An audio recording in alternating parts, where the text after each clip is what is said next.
সবাইকে প্রণাম। ছোটদের ভালোবাসা জানিয়ে আজকে রেসিপি শুরু করলাম। আজকে হলো আমড়ার চাটনি। ফোড়নে দিলাম 5 ফোড়ন, তেজপাতা আর শুকনো লঙ্কা।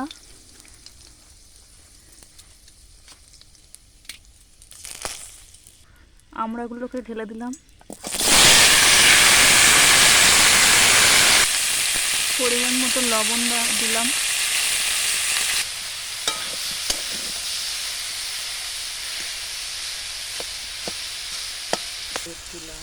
পরিমাণ মতন হলুদ দিলাম।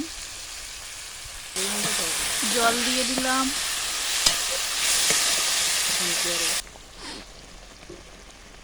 জলটা অল্প ইউজ করব, বেশি জল দেবো না, পাতলা করব না।